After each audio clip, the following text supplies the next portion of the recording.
alam niyo ba, kakaiba dito talaga dito. Lagi ko ito sinasabi sa mga balagbihot na kuripot yung mga amo natin. No? Kasi ganito nangyari, ito yung bago. Ngayon, yung trabaho ko ngayon, nandito ako sa nanay nila nag-focus kasi yung katulong ng nanay nila nagbakasyon. So, hindi lang natin Englishin kasi baka manood yung amo ko. I-share ko lang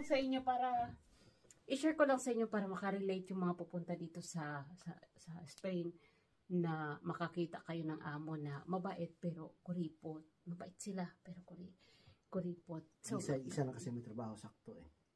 Ganito ang nangyari. Bukas, yung amo ko na anak nitong matanda, yung may pirma talaga sa kontrata ko. Yung nakapirma doon sa working contract ko. May sila bukas, may bisita. Yung anak niya kasi na panganay is 22 years old na. So, iimbitahin yung boyfriend bukas mag-lunch. Sabado bukas, Biyernes pa lang dito ngayon sa amin. Tapos, ang ginawa ko kay Bihot, pinapunta ko si Bihot doon sa anak nitong matanda. Kasi ako magluluto nung pagkain bukas sa bisita nila dahil magiging manugang tubi nila ito eh. So, dapat maganda yung presentasyon ng pagkain. O siguro gusto magpa-impress nung mga amo ko, yung magpapaluto sa akin bukas ng atun. Alam niyo ba guys, yung mga tuna na malalaki na nahuhuli sa Jensan, meron yan dito. Tuna or atun. Yung nilalagay sa bote, yung parang mga, sa atin, parang yun, Bihot, yung, yung tawag? Century? Century tuna. Oo, yung century tuna na nasa lata. Dito, fresh. Malalaking isda yun. Mura lang siya kasi season ngayon ng century tuna. Ngayon, century tuna hindi sa lata ha, yung fresh mismo. Ngayong umaga, sinabihan ako ng anak nitong matanda na puntahan daw yung isda doon sa bahay nila. Malapit lang naman dito yung bahay, mga ilang minuto lang. Masig minutos lang. Ayan, mga 5 minutes mula dito sa bahay ni matanda hanggang doon sa anak. Yung anak na nakita niyo sa video noon, yung previous namin. Ay sabi niya, kung pwede daw papuntahin ko si Bihot sa bahay nila para kunin yung isda dahil dito sa bahay ng mama niya ako magluluto ng tuna. Kasi special nga yung bisita nila bukas, yung magiging manugang tubi nila. So ngayon, pagdating dito ni Bihot, tinignan namin, 2 hiwa ng century tuna. Ayan, ipakakita ko dito sa video, yung picture. Ngayon, sinabi ko na, syempre dito lulutuin sa nanay niya, no? Siyempre inaalagaan ko din yung nanay niya. Sinabihan ko yung asawa yung manugang nitong matanda. Tinext ko, sabi ko, pwede ba kami kumuha ng isang slice para sa mama, para sa nanay nila, para sa matanda na alaga ko. Isang hiwa lang, siguro mga 2 daliri, kasi konti lang naman ang kain ni matanda dahil matanda na to hindi na gaano nagmunguya ng mga ganong mga pagkain na mga soft food lang dapat siya. Pero isda okay sa kanya kasi soft lang naman. So, alam mo bang reply sa akin ng babae na manugang nito? Kulang daw sa kanila yung isda kasi 4 na sila kakain. Siya, yung asawa niya, which is anak nito matanda. Yung nakita nyo dito sa picture ng isang araw na nag-vlog kami. Tapos, yung anak nilang panay na 22 years old. Tsaka yung nobyo, yung boyfriend. 5 sila. Wala si Bunso, di ba? Wala si... wala si Bunso. Wala. Hindi natin magpangalan kasi makamarinig. O yun. 4 silang kakain. So, nag-reply siya sa akin. Pero makikita nyo yung isdaan dito. Pinicturan ko yan. 4 lang sila kakain, ha? Ang sabi niya sa reply, Ran, kung sa Tagalog pa, paano yan? 4 kami kakain. Naisip ko kaagad na bakit pagdadamutan nila yung nanay nila na halos kuhaan ko lang siya siguro ng 2 ganun lang siguro na kapiraso na isda. Ang reply talaga is hindi daw, parang ayaw kasi nag-isip ako kasi nasabi ko na sa matanda nasabi ko na nagpapaluto pala ang anak mo sa akin bukas. Maybe we'll just get hindi pala mag-English. Kukuha ako ng 1 piraso para sa iyo para hindi na rin ikaw, para hindi ka kinakita lutuan ng separate na pagkain. Diyan na rin kita kukuha. Di bali na kami mag-asawa, walang problema sa amin. Alam mo ang nangyari kasi yun ang reply nung babae, yung manugang nito. wala akong nagawa. Nireply ko na lang siya, kunyari na lang sinabi ko na, okay lang. Nandun naman si Bihot sa Las Arenas, doon sa Las Arenas is parang supermarket o sentro dito.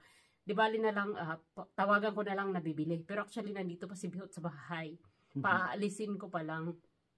Para na lang matakpan yung issue na, kumbaga, kasi nakapagkwento na ako kay matanda na, matanda, nagpadala dito ng 2 hiwang isda na madalaki. Baka pwedeng kuhanan na rin kita bukas ng 1 piraso, 1 hiwa, kasi para lunch mo na rin. Sabi niya ng matanda, ay wow, gustong-gusto ko yan. Siyempre, kung yun ang reply ng manugang na wag daw kasi kulang, ang ginawa ko is, bumili ako. Saan ka napunta? Saan ka napunta, Bihot? Saan ka bumili? BM. Sa BM o Roski? Ay, Roski pala, Roski. Hindi pala BM. Yung BM, tindahan din yan, supermarket din yan, tapos yung Mercadona, tapos Eroski. Sa Eroski siya pumunta kasi kahit masakit ang paa nito, para lang hindi ko bawiin sa matanda na, hindi pala pwede ka pala bigyan kasi ang sabi ng anak mo, kulang daw yun. So para na lang hindi ko ibawiin yung nasabi ko sa matanda na kukuha tayo, pinabili ko na lang ang asawa ko. So ang mangyayari guys, kami na ang manglilibre sa amo. Baliktad. Oo, baliktad na, ganun dito. Alam mo kanina yung pagkain naming chicken curry, amin din yun. Bale, sa amin yun eh. Pero wala kasing, ewan ko, hindi ko maintindihan. Ang hirap talaga. Pero alam mo kung ibang lang, kung iba siguro kasama nila dito sa bahay, tapos kami pa ang naglibre ng pagkain. Ewan ko na. Kasi nung isang araw din, nagpansit kami ha. Di ba, Bihot? Oh. Pagkain namin pansit. Si matanda, binigyan na lang namin kasi wala man siya pagkain. Luyoy. Okay, baka baliktad na guys. Ganun. Pero hindi ako nagkukwento. Hindi tayo dito nagkukwento na nanunumpat tayo. Kung baga lang, masarap magbahagi, masarap mag-share ng blessing. Kung baga kunikwento lang namin ito ni Bihot na para meron kayong makakuha kayo ng tip na hindi lahat talaga dito sa Spain ay ganun. Majority dito, 80% ang nagsusulder ng pagkain yung mga kami. Pero sa mga Filipino lang tayo ha, kung Pilipino pag-uusapan. Pero mga ibang lahi kasi medyo makapal ang nila, balat sibuyas sila, hindi sila nahihiya kumuha ng mga pagkain, Coca-Cola, sigarilyo, kung naninigarilyo yung amo nila, naninigarilyo din yung mga kasambay nilang ibang lahi. Diba? Mga Boliviano, mga Ecuadoriano, mga Peruano, ganyan. Tapos yung Coca-Cola ng mga amo sa ref, ubos-ubos yun. Hindi kami nangingialaw. Kung may stock ang mga amo ng mga beer, dito nanguha eh. Ganon din ang mga ibang lahi ng mangunguha. Kami baliktad, kami nang lilibre. Parang yaman namin. Yun. Kaya naikwento ko lang, hindi para imarites sila, pero para bigyan kayo ng tip na yung mga mag-a-abroad na dito papunta. Hindi man dito sa Basque Country kung nasaan kami. Pero lahat kasi nang na-encounter namin ng mga Pilipino, halos ang kwento is sila nga ang nagsasarili ng pagkain. Yun yung pangit dito sa amin kasi hindi talaga kami kinukonsider sa food. Kami pa ang nanglibre. Naawa nga ako kay Bihot kasi kahit masakit ang paa, pinaalis ko kasi nga ayoko nang bawiin sa matanda na para sabihin ko na, uy matanda, hindi pala pwede kasi nagsabi ang anak mo sa reply na wag ay kulang. Tapos alam niyo ba guys yung ingredients na tomato paste?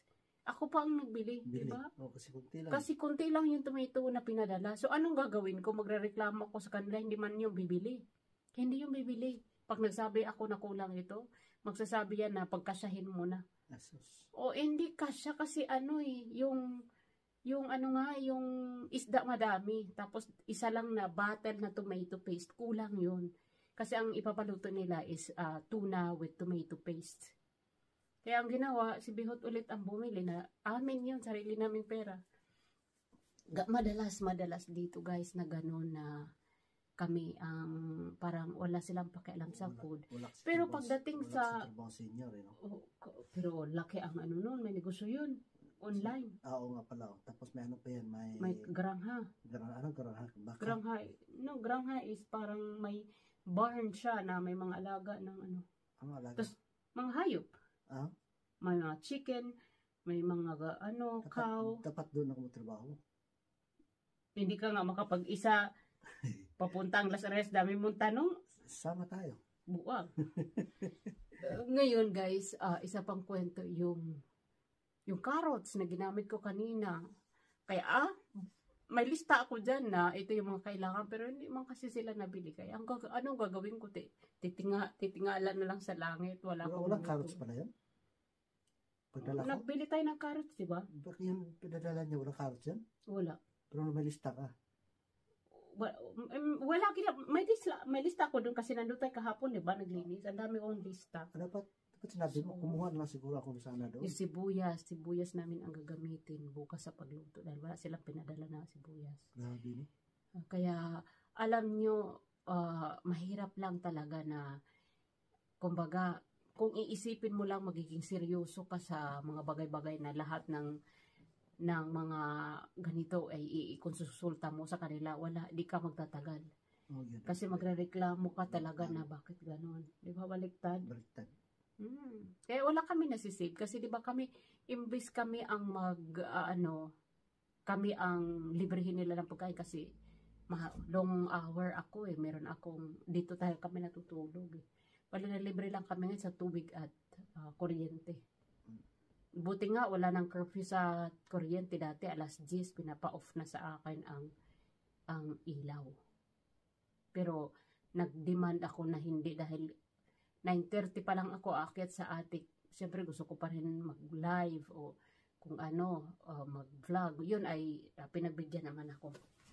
Pero ang nakakaano lang yung para bang gusto mo silang alisan pero iniisip mo baka mas malala pa yung pupuntahan ko. Yun ang iniisip ko lagi na kailan ko ba titiisin Bihot na para bang at least alam mo na mo ugali. Oo, yun nga ang iniisip ko. Tsaka hindi kasi si Bihot pwede sa mga ibang lilipatan ko. Hindi siya pwede. Kailangan ako lang kung lilipat ako. Hindi siya tatanggapin sa kasunod kong magiging boss. Kaya nagtsatsaga talaga ako. Siguro yun na rin ang ginagawa nilang advantage o tinitake advantage nila na alam nilang hindi ako makakalipat kasi si Bihot hindi tatanggapin sa ibang bahay. Utang na sa kanila. O isa pa yun. Pero pagdating sa relasyon, kaya linawin ko lang, wala kang masabi. Mabait sila. Wala kang masabi. Para kang kapatid. Kapatid kang ituring sa ugali pero sa pagkain. Hindi ka kapatid. Hindi ka kapatid. O kasi kahapon naabutan namin silang kumakain yung, di ba, nandun tayo kahapon. May mga karni pa doon na pira-piraso na mga 3 piraso siguro kasi ang pagkain nila ay yung beef, yung steak na madugo-dugo pa nilang kinakain. May 3 piraso doon na siguro maliliit lang. Hindi man lang sabihin na kumain na ba kayo sa inyo, kainin nyo na yan dahil wala nang kakain yan. Alam ko wala nang kakain, nandun pa rin nandun pa rin sa plato. Iwan ko, di ko alam. Di man ako tumingin doon. Di ba kumuha ka ng isda? Kinuha mo yung aton? Hindi. Tuna? Siya naglagay siya. Binigay na. Binigay niya. Pero nakita ko nung pinahanap ko sa yung perihil, nandoon pa. Nandoon. Binuksan mo, nag-video call ka, di ba? Oo. Nandoon pa. Hindi na lang niya kakainin kasi makunat na yun pagka nalipasan na ng araw. Bigyan lang nila, no? Pero hindi kasi nag-offer. Hindi mo man kasi pwedeng kainin na hindi sinabing kainin nyo na yan. Kasi makahanapin pa. Lalo pat hindi kami doon nag-work. Dito kami ngayon sa Matanda. Mahirap. Yeah. Yun, alam nyo yung linggo pinasukan namin ni Bihot. Wala yun, ni piso. Wala yung binayad. Nung linggo na nandun tayo, 12 kami nag-umpisa, 12 to anong oras na tayo nakauwi? 4:30 na tayo dito nakauwi 12 to 4, magpa-5 na. Oo. Wala may tumatawag. Sige na guys, kasi may tumatawag sa akin, magpaalam na kami. Maraming salamat. Si Bihot walang ginawa kundi magdaldal ay magtango-tango. Kasi inaantok na to, nakapajama na siya. Ito yung pantulog niya, mga gatong klaseng mga t-shirt na medyo cotton. Yung sa akin, hindi pa ako nagbibihis. Nakapang pa ako. O, diba? Pag disinte. So, bye-bye na. Salamat. Bye-bye.